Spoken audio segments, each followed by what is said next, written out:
Hello friends, good morning. मेरा नाम महेश भास्कर है। अपन आगे क्लास कंटिन्यू करते हैं। देखिए, पिछली क्लास में अपन इकोनॉमिक सर्वे पढ़ रहे थे, आपको पता है, और आज अपन उसी को कंटिन्यू करेंगे। आई होप आप लोग उसको रिवाइज कर रहे होंगे, याद कर रहे होंगे, और कुछ आंसर राइटिंग की भी आप प्रैक्टिस कर रहे होंगे कि कैसे उत्तर लिखा जाना चाहिए या फिर कैसे मेंस में क्वेश्चन आएंगे। आप प्रीवियस ईयर के क्वेश्चन भी देख सकते हैं कि किस प्रकार के क्वेश्चन प्रीवियस ईयर में पूछे गए हैं। तो देखिए, लास्ट वाली क्लास में अपन इकोनॉमिक सर्वे शुरू किया था और उसी के कंटिन्यूएशन में अब आगे चलते हैं, क्लास अपन आगे करते हैं। तो देखिए, लास्ट क्लास जो अपन ने करी थी उसका मैं एक बार आपको शॉर्ट में रिवीजन करवा देता हूं। अपन ने उद्योग शुरू किया था, इंडस्ट्री।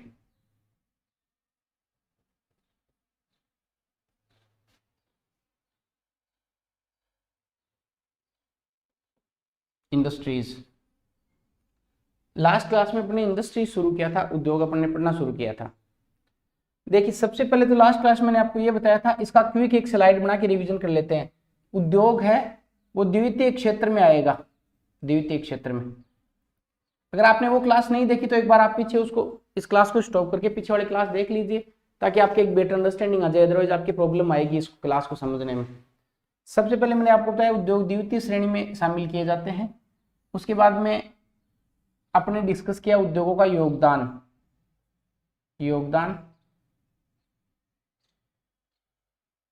उद्योगों का योगदान दो स्तर पर देखना है अपन को, एक चालू मूल्य पर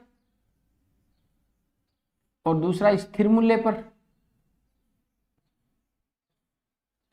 चालू मूल्य पर योगदान और लगभग 24% मैंने आपको बताया था, और स्थिर मूल्य पर योगदान है वो 26.34%। ठीक है। अगर इसका अमाउंट में देखें, पैसे में देखा जाए, तो ये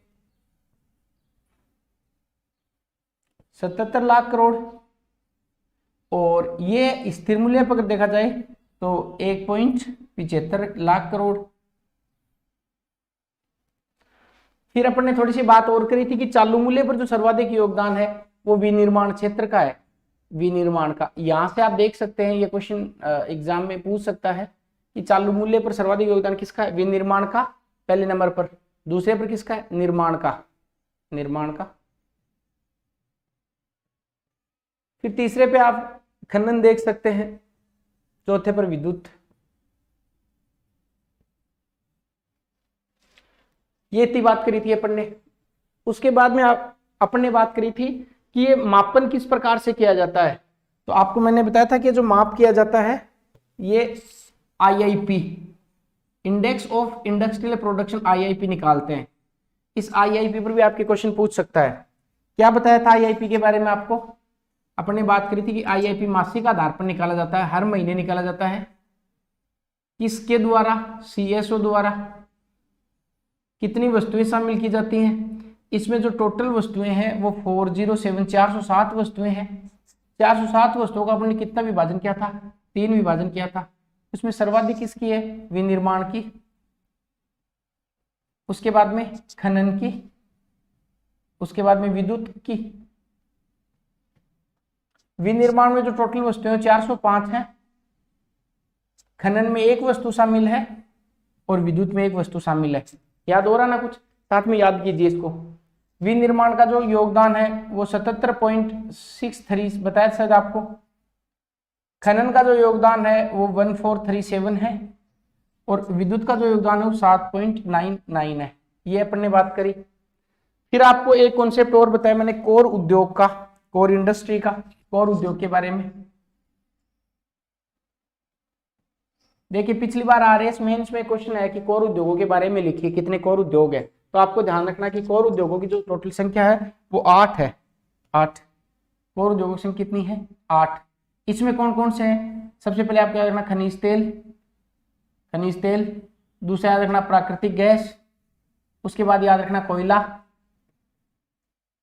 उसके बाद में अपन को याद रखना रिफाइनरी। उसके बाद में याद रखना विद्युत। उसके बाद में इस्पात। उसके बाद में सीमेंट। उसके बाद में उर्वरक। इतनी सारी चीजें अपने डिस्कस करी थी, बात समझ में आ गई। तो देखिए इंडस्ट्री शुरू करके अपने इनका योगदान देखा, चालू मूल्य पर योगदान, स्थिर मूल्य पर योगदान, आईआईपी, फिर कोर उद्योग के बारे में। इसके बाद में अपने एमएसएमई के बारे में पढ़ा था। एमएसएमई क्या फुल फॉर्म होती है? माइक्रो स्मॉल मीडियम इंटरप्राइजेज, सूक्ष्म लघु मध्यम उद्यम। देखिए आरएस में ये क्वेश्चन आया, जैसे कोर उद्योग वाला आया, कोर उद्योग के बाद दूसरे तीसरे नंबर का क्वेश्चन था एमएसएमई की परिभाषा लिखिए, एमएसएमई के बारे में आप बताइए। तो इसमें बेसिकली क्या बताना था, एमएसएमई का इस प्रकार से कैटेगराइजेशन करना था एमएसएमई का, सूक्ष्म लघु मध्यम। देखो कुछ बड़े उद्योग होते हैं, खूब बड़े, क्लास में डिस्कस कर लिया था इसके बारे में, बेसिक थोड़ा सा बता देता हूँ। कुछ बहुत बड़े उद्योग होते हैं, कुछ छोटे उद्योग होते हैं, कुछ मझोले उद्योग होते हैं। कैसे डिवाइड करेंगे इनको कि कौन सा छोटा है कौन सा बड़ा है? इसको डिवीजन करने के लिए दो पैरामीटर हैं, एक इन्वेस्टमेंट जिसको निवेश बोलते हैं, और एक टर्नओवर।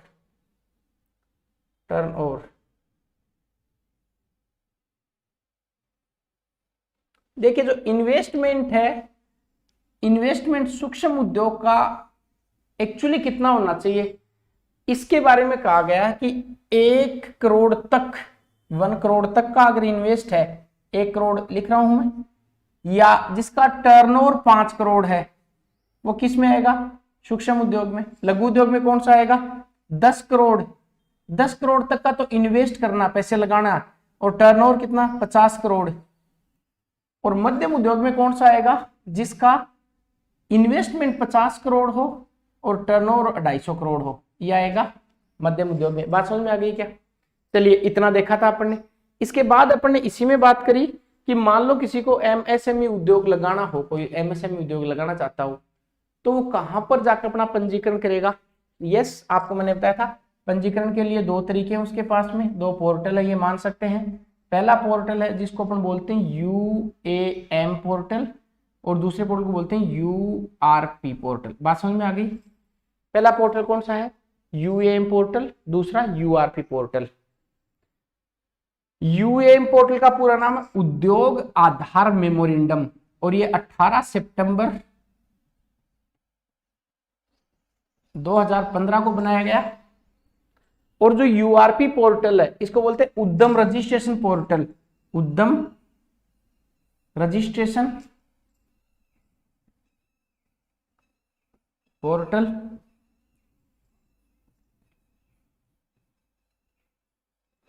ये जो पोर्टल है ये नया बनाया गया है, 1 जुलाई 2020 को ये पोर्टल बनाया गया है। तो यूएएम पोर्टल, यूआरपी पोर्टल। अब साहब आपने एमएसएमई की परिभाषा देख ली, एमएसएमई का पंजीकरण देख लिया। अब मान लेते हैं कि अपन को एमएसएमई चलाना है, ऐसा समझ लीजिए। चलाना तो अपन को 2 चीजें चाहिएंगी, एक चाहिए लोन, और दूसरा ऐसा चाहिए कि कोई अपन को बार बार आके परेशान नहीं करे। अर्थात बहुत सारे जो अधिकारी होते हैं उनका वो इंस्पेक्शन करने आते हैं, निरीक्षण करने आते हैं, फिर बोलते हैं कि आपके पास तो प्रॉपर स्पेस नहीं है, आपके पास तो प्रॉपर फैसिलिटीज नहीं है, महिलाओं की पूरी प्रॉपर आपके सुरक्षा के प्रावधान नहीं किए गए हैं, अनावश्यक सी बातें होती हैं, उनको परेशान करते रहते हैं। तो इसके लिए फिर 2 योजना अपन को ध्यान में रखनी है। एक योजना है कि उनको लोन मिल जाए, जो एमएसएमई चलाना चाहते हैं, और एक इनको कोई परेशान नहीं करे, एक इनको कोई परेशान नहीं करे, अर्थात छूट के प्रावधान है, कुछ छूट। तो देखिए लोन मिल जाए, इसके लिए सरकार ने क्या प्रयास किया? लोन मिल जाए, इसके लिए गवर्नमेंट ने एक योजना लागू करी, मुख्यमंत्री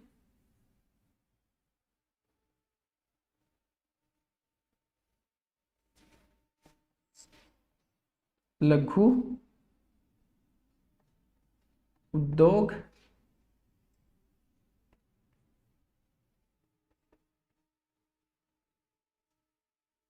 प्रोत्साहन योजना,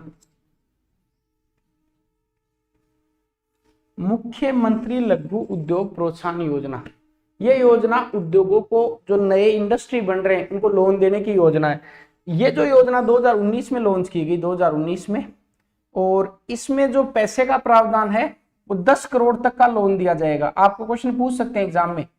या फिर ऐसा है कि उद्योगों का बढ़ावा देने के लिए राजस्थान सरकार द्वारा क्या प्रयास किया गया, उसमें आपको यह भी डालना है मुख्यमंत्री लघु उद्योग प्रोत्साहन योजना।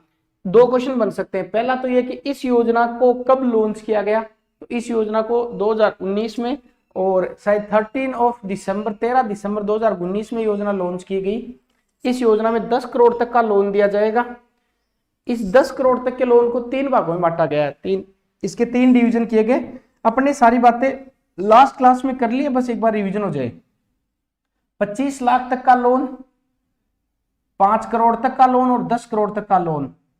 अगर कोई 25 करोड़ तक का लोन लेता है तो उसको ब्याज में कितनी छूट मिलेगी, 8% की। कोई 5 करोड़ तक का लोन लेता है तो ब्याज में कितनी छूट मिलेगी, 6% की।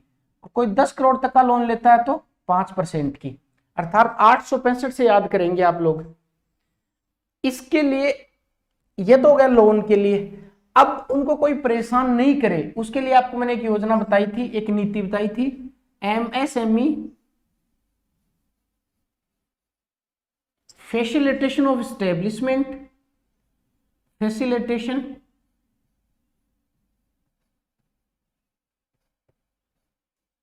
ऑफ एस्टेब्लिशमेंट, आप इसको ऐसे ही लिखिए इंग्लिश में, of establishment, facilitation of establishment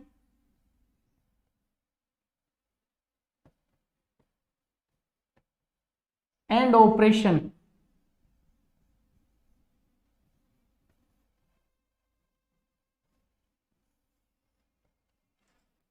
ये योजना भी, ये नीति भी सरकार 2019 में लेकर आई और इसमें प्रावधान किया गया कि जो भी नया उद्यम लगेगा, जो भी नया MSME लगेगा, क्वेश्चन पूछेगा उससे कितने साल तक की निरीक्षण की छूट मिलेगी, 3 साल तक की निरीक्षण की छूट मिलेगी।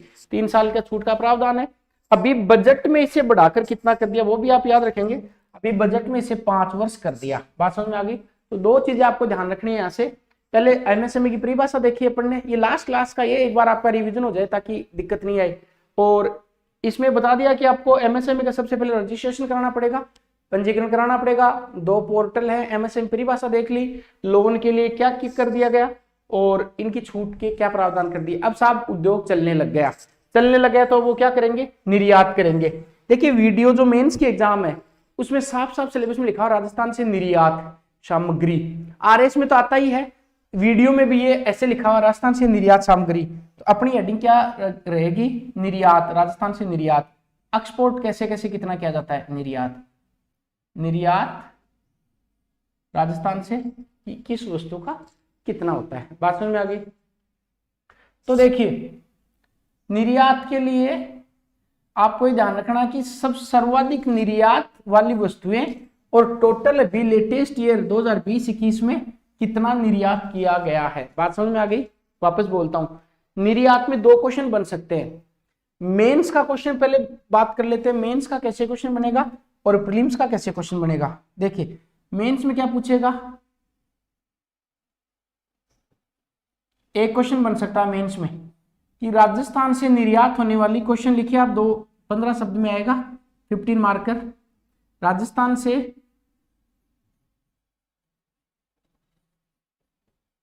निर्यात होने वाली, राजस्थान से निर्यात होने वाली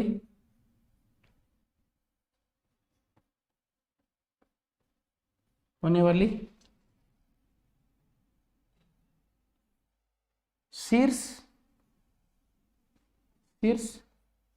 5 वस्तुएं या 4 वस्तुएं, यह आपको इस प्रकार का क्वेश्चन आता है मेंस में। राजस्थान से निर्यात होने वाली शीर्ष 5 वस्तुओं के नाम लिखो। कितने शब्द में आएगा, 15 शब्द में लिखना है। देखो शब्दों का इतना खेल होता नहीं है RS मेंस में, सही बात तो ये है जितनी आपके पास इंफॉर्मेशन है सारी डाल देनी है।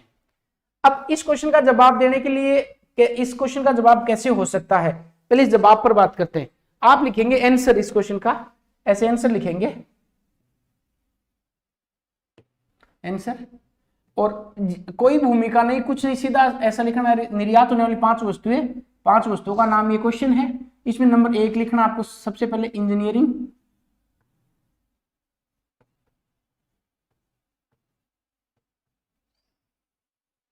दूसरा लिखना हैंडीक्राफ्ट,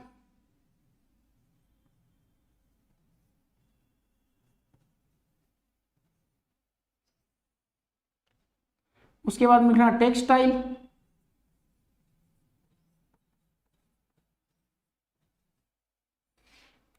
उसके बाद में चौथा लिखना आपको engineering, handicraft, textile, metal, metal धातु, और पांचवा लिखना केमिकल। इतना आपको पहले उत्तर लिख देना है। फिर अगर मान लो एक डाटा आपके ध्यान में रहे तो ऐसा लिख देना है, कुल निर्यात राजस्थान से 2020-21 में 52,764 करोड़ का हुआ। बस ये आपके 2 नंबर का क्वेश्चन हो गया, 2 में से 2 नंबर आ जाएंगे। ये बात हुई मेंस की। प्री में भी सेम ऐसा ही है। आप देखिए प्री में भी इधर निर्यात वाली वस्तुएं और कितना निर्यात हुआ है, तो इस पर बात कर लेते हैं। देखिए निर्यात वाली वस्तुएं कौन कौन सी हैं और टोटल निर्यात कौन सी वस्तुओं का हुआ है। आराम से आप साथ में इसके नोट्स बनाइए ताकि ज्यादा सहूलियत रहे। अब बात करते हैं निर्यात वाली वस्तुएं। तो सबसे पहले वस्तुओं के बारे में बात करते हैं जो आपने लिखी ली पीछे, या दोबारा से उनका नंबरिंग डाल के लिखेंगे वस्तुएं। नंबर 1 बताएं कौन सी है। अब यस, सबसे ज्यादा राजस्थान में इंजीनियर ही मिलते हैं। इंजीनियरिंग इसलिए करते हैं कि हाथ का काम सीख ले, हैंडीक्राफ्ट ऐसे याद रखना। वैसे हस्तशिल्प होता है, याद करने के लिए आपको बता रहा हूं। इंजीनियरिंग इसलिए करते हैं ताकि हाथ का कोई काम सीख ले। तो दूसरा होगा हैंडीक्राफ्ट।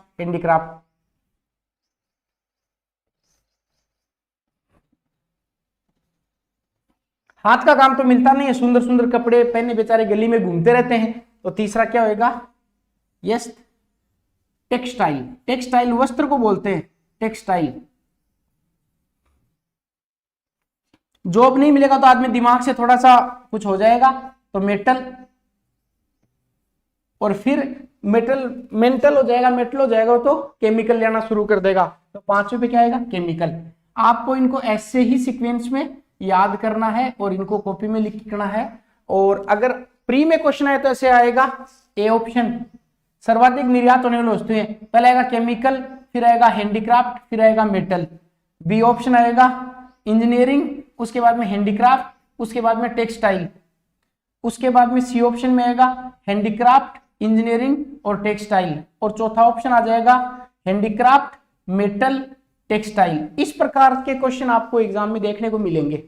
करके क्या आना है, सीधा सीधा करके आना कि राजस्थान से निर्यात कौन कौन सी वस्तुएं होती हैं, इंजीनियरिंग वस्तुएं, हैंडीक्राफ्ट की वस्तुएं, टेक्सटाइल, मेटल और केमिकल। ये 5 चीजें हैं जो राजस्थान से एक्सपोर्ट होती हैं। चलिए अब वही अगली बात कि राजस्थान से टोटल एक्सपोर्ट हुआ कितना इस साल में, 2021-22 में राजस्थान से निर्यात कितना हुआ उसको भी ध्यान रखना है।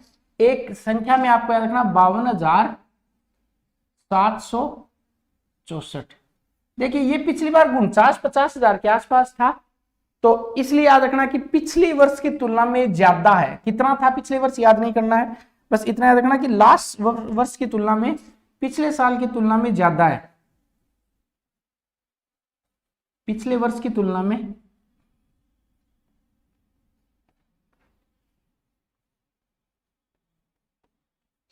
ज्यादा है।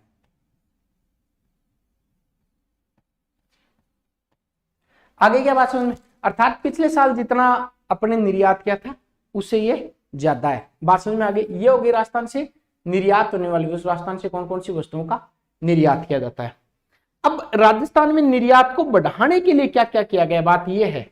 अर्थात क्या हेडिंग लगाएंगे, राजस्थान से निर्यात बढ़ाने के लिए सरकार के प्रयास। ये मेंस में भी आ सकता है, प्री में भी आ सकता है। तो अगला क्या रहेगा, अगला हेडिंग राजस्थान से निर्यात होने वाली, राजस्थान से निर्यात बढ़ाने के लिए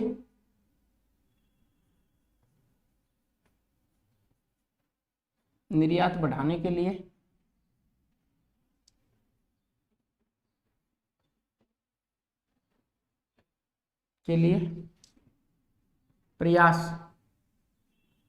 तो यहां पे आपको मान लो ऐसा क्वेश्चन 15-50 में पूछ लिया, राजस्थान से निर्यात बढ़ाने के लिए क्या क्या प्रयास है। देखिए अपना जो टारगेट, अपना ये इकोनॉमिक सर्वे, इकोनॉमिक्स पढ़ने का है, क्वेश्चन आंसर फॉर्मेट थोड़ा सा ज्यादा डिस्कस करके चलेंगे ताकि आप चीजों को रिलेट कर पाओ कि कौन सी चीज कहाँ काम में आएगी। तो निर्यात को बढ़ाने के लिए मान सकते हैं कि 2 प्रयास हैं जो आर्थिक समीक्षा में लिखे गए हैं। पहला है निर्यात पुरस्कार, निर्यात पुरस्कार। देखिए ये प्री का क्वेश्चन है, निर्यात पुरस्कार, पर मेंस में लिख के तो आना ही पड़ेगा आपको। और जो दूसरा है, निर्यात पुरस्कार के अलावा 2 संस्थाएं बनाई गई हैं, 2 संस्थाएं। मैं रिपीट करता हूं, अपने देखा निर्यात, राजस्थान से कितनी वस्तुओं का निर्यात होता है टोटल, मतलब टॉप की वस्तुएं 5 है। कौन कौन सी है? इंजीनियरिंग है, उसके बाद में हैंडीक्राफ्ट है, टेक्सटाइल है, उसके बाद में मेटल है, उसके बाद में केमिकल है। अगली बात है कि राजस्थान से निर्यात कितना करोड़ का हुआ, तो आपको मैंने बता दिया 52,764 करोड़ का निर्यात राजस्थान से टोटल किया गया है। ठीक, अगली बात, राजस्थान से निर्यात बढ़ाने के लिए सरकार ने क्या क्या प्रयास किए? तो एक तो निर्यात पुरस्कारों की घोषणा करी और दूसरा क्या बनाया? 2 संस्थाएं बनाई, 2 संस्थाओं का गठन किया गया। तो निर्यात पुरस्कार में इतना ध्यान रखना है, जो तीसरी औद्योगिक नीति आई थी, अगली हेडिंग अपनी औद्योगिक नीति रहेगी, मैं बताऊंगा। शुरुआत कब हुई इनकी निर्यात पुरस्कारों की? पहले लिखेंगे शुरुआत, तीसरी औद्योगिक नीति, थर्ड औद्योगिक नीति में 1994 में आई थी औद्योगिक नीति। तीसरी औद्योगिक नीति कब आई थी? 1994 में। अब आप कहोगे पहली, दूसरी, तीसरी कब आई? अपनी हेडिंग अगली यही रहेगी, राजस्थान की औद्योगिक नीतियां। अभी आप इतना समझे कि निर्यात पुरस्कारों की शुरुआत तीसरी औद्योगिक नीति में हुई। कितने पुरस्कार दिए जाते हैं? याद रखिए कि 16 श्रेणी है, 16 श्रेणी और 33 पुरस्कार दिए जाते हैं, 33 पुरस्कार। आपको कई जगह ये ऐसे लिखा हुआ मिल सकता है, इसको भी मैं थोड़ा सा क्लियर कर दूं। 15 + 1, 15 + 1, और इसमें लिखा हुआ मिल सकता है 32 + 1, उससे कोई ज्यादा फर्क नहीं है। ये क्यों लिखा हुआ मिल सकता है बताता हूं। आपको ध्यान रखना है कि निर्यात पुरस्कार शुरुआत कौन सी औद्योगिक नीति में? तीसरी औद्योगिक नीति में हुई। कब आई सर तीसरी औद्योगिक नीति? 1994 में आई। कितने पुरस्कार दिए जाते हैं? 16 श्रेणी में टोटल 33 पुरस्कार दिए जाते हैं। इसमें जो एक पुरस्कार वो लाइफ टाइम अचीवमेंट का है, इसको आप लिखेंगे यहीं पे कहीं कहीं कि इसमें जो एक पुरस्कार दिया जाता है ये लाइफ टाइम अचीवमेंट, इसको लिख ले कि इसी में एक पुरस्कार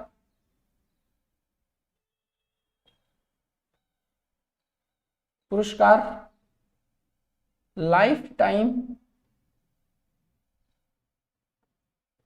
अचीवमेंट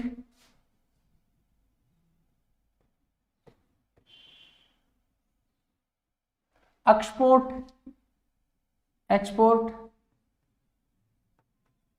निर्यात एक्सपोर्ट रत्न। मैं वापस बोलता हूं, निर्यात को बढ़ाने के लिए सरकार ने क्या क्या प्रयास किए? तो आप कहेंगे सर पहले निर्यात पुरस्कार की घोषणा की गई। कब किए गए निर्यात पुरस्कार की घोषणा? इनकी शुरुआत तीसरी औद्योगिक नीति में हुई। और तीसरी औद्योगिक नीति कब आई थी? 1994 में आई थी। पहली 78 में आई थी, दूसरी 91 में, तीसरी 94 में, फिर 98 में, फिर 2010 में, फिर 2015 में, अब 2019 में नहीं आई। लिखवाऊंगा मैं सारी बातें आपको। अभी याद रखेंगे निर्यात पुरस्कारों की शुरुआत तीसरी औद्योगिक नीति में हुई। 1994 में तीसरी औद्योगिक नीति आई थी। कितनी श्रेणी? 16 श्रेणी, 33 पुरस्कार दिए जाते हैं। इनमें तो एक कौन सा दिया जाता है? एक पुरस्कार लाइफ टाइम अचीवमेंट एक्सपोर्ट रत्न पुरस्कार दिया जाता है। बात समझ में आ गई? इसके बाद में 2 संस्थाएं आपको ध्यान रखनी है, 2 संस्थाएं आपको दिमाग में रखनी है। जो 2 संस्थाएं अभी जस्ट अगले में देखेंगे कि कौन कौन सी 2 संस्थाएं बनी है। ठीक है, तो एक बार थोड़ा सा मैं आपको रिवाइज करा दूं 1 मिनट के लिए कि राजस्थान से जो टोटल निर्यात होता है वो कौन कौन सी वस्तुओं का होता है। यस, अब आप बिना देखे बिना थोड़ा सा बताने का प्रयास करें कि राजस्थान से कौन कौन सी वस्तुओं का निर्यात होता है। आप कहेंगे सर राजस्थान से टोटल जो वस्तुओं का निर्यात होता है वो होता है 52,764 करोड़ का। ठीक, पहली बात। तो दूसरा कहेंगे सर टॉप की 5 वस्तुएं बताएं कौन कौन सी राजस्थान से निर्यात होती है। तो बताओ जरा टॉप 5 की वस्तुएं कौन सी है? सोच के बताइए जरा। यस, पहली कौन सी है? हैंडीक्राफ्ट है ना। पहले इंजीनियरिंग है, उसके बाद में इंजीनियरिंग बाद में क्या है? नहीं याद आ रहा आपके? चलिए मैं लिख देता हूं।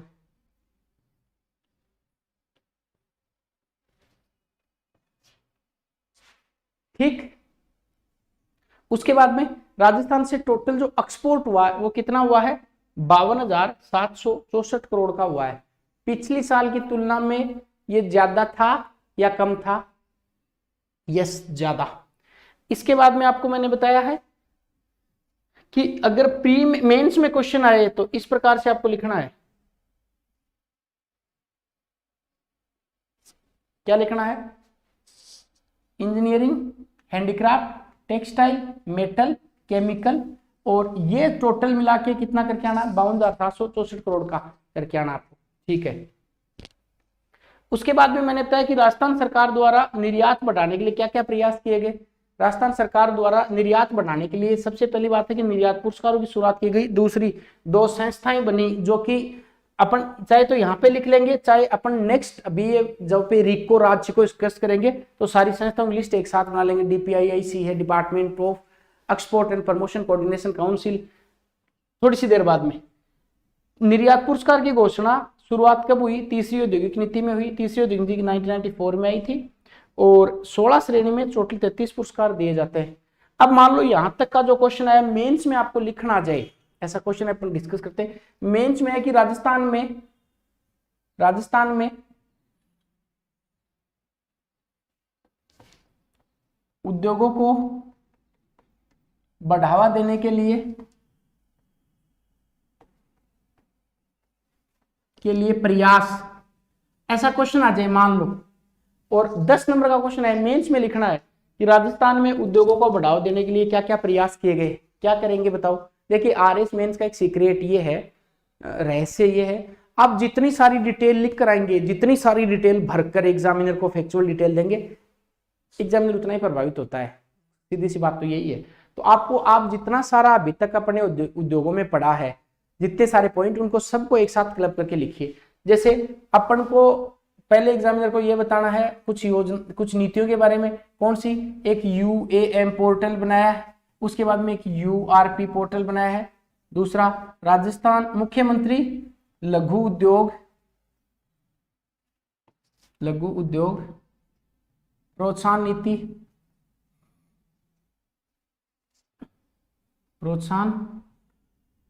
नीति। तीसरा था, और क्या लिख सकते हैं? निर्यात पुरस्कार।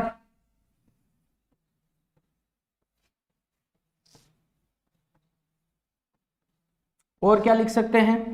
और अपन ऐसा लिख सकते हैं, चौथा एक रिप्स पॉलिसी आई, वो आगे देखेंगे। अगला लिख सकते हैं औद्योगिक नीतियां।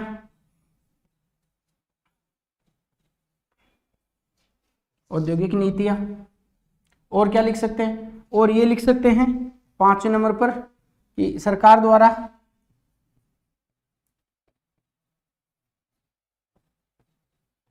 MSME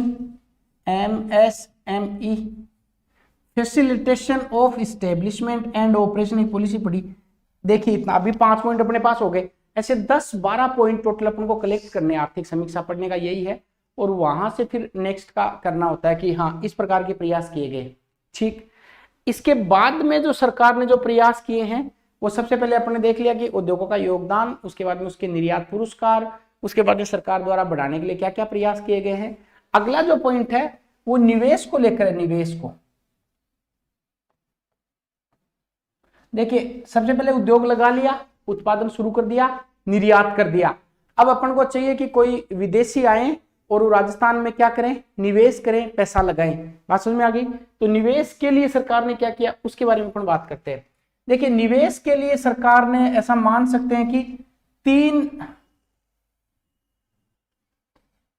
कार्य किए निवेश के लिए। तो हेडिंग क्या लगाएंगे? राजस्थान सरकार द्वारा निवेश को बढ़ाने के लिए किए गए प्रयास। इसमें देखिए, निवेश के लिए सबसे पहले सरकार ने जो प्रयास किया उसकी बात करते हैं, वह ब्यूरो ऑफ इन्वेस्टमेंट हिंदी में लिख लेंगे, ब्यूरो ऑफ इन्वेस्टमेंट। देखिए ध्यान रखना आपको, BIP bureau of investment promotion और प्रोत्साहन, BIP ब्यूरो ऑफ इन्वेस्टमेंट प्रोत्साहन। मान लेते हैं प्री में क्वेश्चन आ गया BIP के बारे में, bureau of investment promotion, BIP के बारे में। तो इसका ध्यान रखना आपको, BIP की जो स्थापना है, ये 1991 में की गई। ठीक, अध्यक्ष कौन होते हैं इसके? मुख्यमंत्री होते हैं। और क्या देखता है? 10 करोड़ से अधिक, 10 करोड़ से अधिक का निवेश, अधिक का निवेश। मान लेते हैं क्वेश्चन ऐसा आ गया कि निवेश के लिए सरकार ने क्या प्रयास किए, तो पहला आप क्या बताएंगे? बीआईपी। या प्री में क्वेश्चन आ गया बीआईपी के बारे में, बीआईपी के बारे में कौन सा कथन सही है, कौन सा कथन गलत है। तो ध्यान रखना कि ब्यूरो ऑफ इन्वेस्टमेंट प्रमोशन जो बनाया गया है ये 1991 में बनाया गया। और अध्यक्ष इसके कौन होते हैं? मुख्य सचिव। सीएस इसके अध्यक्ष होते हैं, मुख्य सचिव। और कितने करोड़ से अधिक का निवेश देखता है? 10 करोड़ से अधिक का निवेश देखता है। पहला तो ये। दूसरा, अभी लेटेस्ट है ये क्वेश्चन, प्री और मेंस दोनों के लिए काम का है, इसको लिखिए। दूसरा क्या किया गया? वन स्टॉप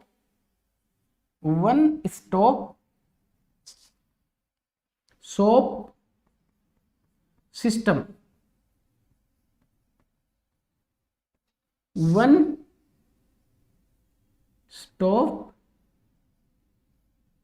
शॉप सिस्टम कब बनाया गया? इसको बनाया गया 16 सितंबर 2020 को। ठीक है साहब। अब मान लेते हैं परीक्षा में आ गया कि वन स्टॉप शॉप सिस्टम का गठन कब किया गया? आप कहना 16 सितंबर 2020 को। अब दूसरा क्वेश्चन दिमाग में आएगा आपके, सर क्यों गठन किया गया? क्योंकि बीआईपी पहले बनाया गया था इन्वेस्टमेंट के लिए। बीआईपी की जगह अब कौन सा, क्या, किसका गठन किया? वन स्टॉप शॉप सिस्टम का है। यहां पे देखिए क्या होता था कि जैसे मान लो कोई विदेशी आदमी है, कोई विदेशी निवेशक है जो राजस्थान में निवेश करना चाहता है, राजस्थान में आया है, तो वो निवेश करेगा मान लेते हैं राजस्थान में, तो उसको बहुत जगह जगह भटकना पड़ता है कि कहां से उसको रजिस्ट्रेशन कराना पड़ेगा, कहां से उसको क्लियरेंस मिलेगा। तो इसके लिए सरकार ने क्या किया? एक सिंगल विंडो बना दिया और कहा कि 15 विभागों की 105 सेवा आपको यही मिल जाएंगी। ये समझ सकते हैं जैसे अपना स्टूडियो है, इस प्रकार का एक ऑफिस खोल दिया और अलग अलग वहां पे चेंबर बना दिए कि ये इन्वायरमेंट से आपको क्लियरेंस दे देंगे, ये वित्त की आपको हेल्प कर देंगे, ये जमीन आवंटन से संबंधित, लैंड अधिग्रहण संबंधित आपको मदद कर देंगे। तो 15 विभागों की 105 सेवाएं आपको एक छत के नीचे मिल जाएंगी। किस में प्रावधान किया ऐसा? बीआईपी में। बीआईपी कब बनाया गया? 1991 में। अध्यक्ष कौन होते हैं? मुख्य सचिव इसके अध्यक्ष होते हैं। कितने करोड़ से? कोई कहेगी साहब मैं 5,000 रुपए निवेश करना चाहता हूं राजस्थान में, तो ये अपनी मदद नहीं करेंगे। 10 करोड़ से ज्यादा का जो निवेश है उसी में मदद करते हैं। 15 विभागों की 105 सेवाएं, 15 विभागों की 105 जो सेवाएं वो एक जगह अवेलेबल हैं। इसके बाद में वन स्टॉप शॉप सिस्टम बनाया गया। वन स्टॉप शॉप सिस्टम, देखिए वन स्टॉप शॉप सिस्टम है, इसके बारे में आपको सेपरेट लिखना है, हेडिंग लगा के वन स्टॉप शॉप सिस्टम।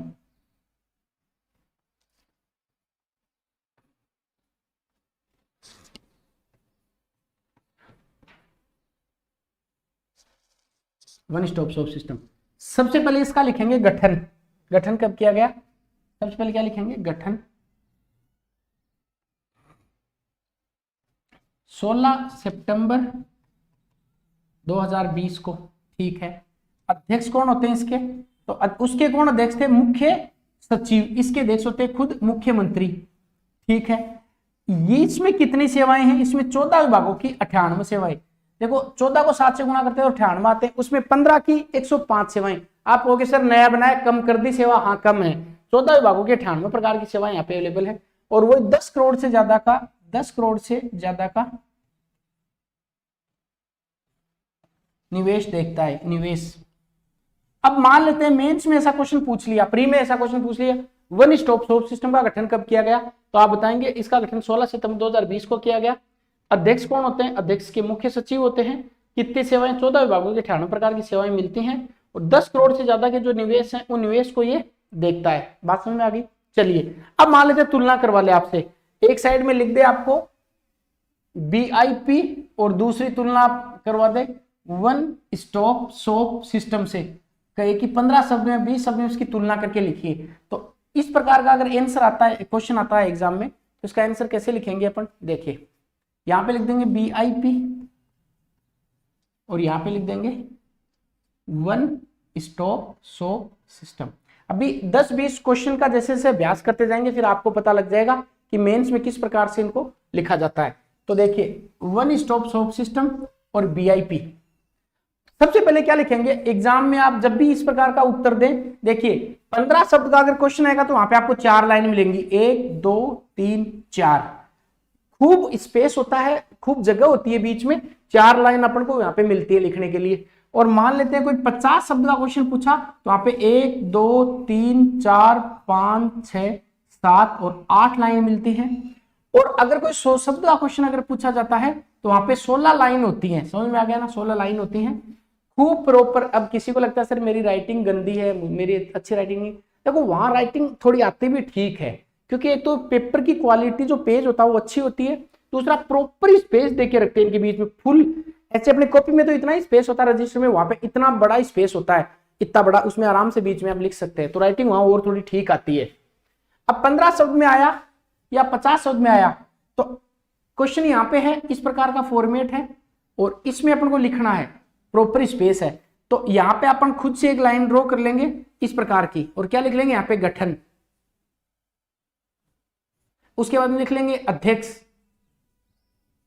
उसके बाद में लिख लेंगे सेवाएं। इस प्रकार लिख सकते हैं। समझ में आ गई कैसे? देखिए मैं बताता हूं आपको।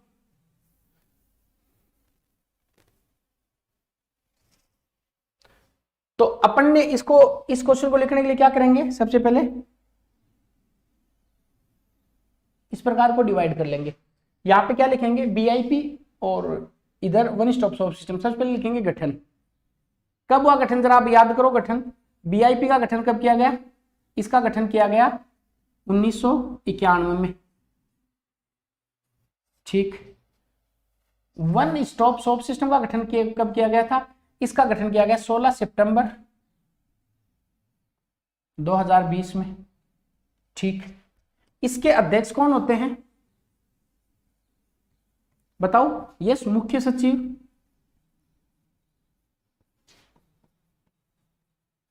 और इसके अध्यक्ष कौन होते हैं, मुख्यमंत्री।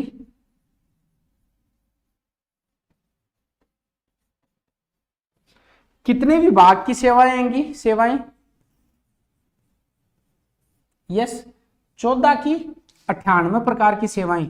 14 विभागों की कितनी सेवाएं ना, 15 विभागों की 105 सेवाएं।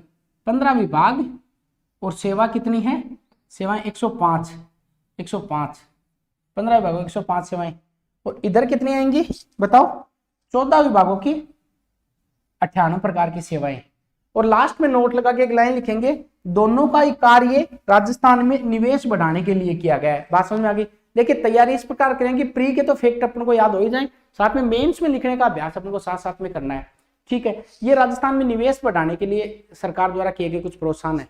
अब जो अगली क्लास होगी अपन उसमें पढ़ेंगे राजस्थान की औद्योगिक नीतियां। मैं हेडिंग लिखवा लेता हूं, राजस्थान की औद्योगिक नीतियां, औद्योगिक नीतियां। राजस्थान सरकार की औद्योगिक नीतियां कब कब आई, रिप्स पॉलिसी कब आई, उसके बारे में नेक्स्ट क्लास में करेंगे। आई होप आप इसको साथ में नोट्स बना रहे होंगे। क्लास को पीछे करके देखिए, आपको लगेगा यार बहुत हार्ड है, याद नहीं हो रहा है, पर आप यकीन मानिए कि इतना भी हार्ड नहीं है। अगर बार बार अभ्यास किया जाए, लिखने का प्रयास किया जाए तो खूब नंबर दिला के जाएगा। चलिए मिलते हैं थोड़ी देर बाद में। ये तो पहला पार्ट हो गया। अब राजस्थान की औद्योगिक नीति के बारे में अगली क्लास में चर्चा करेंगे, ठीक है। चलिए।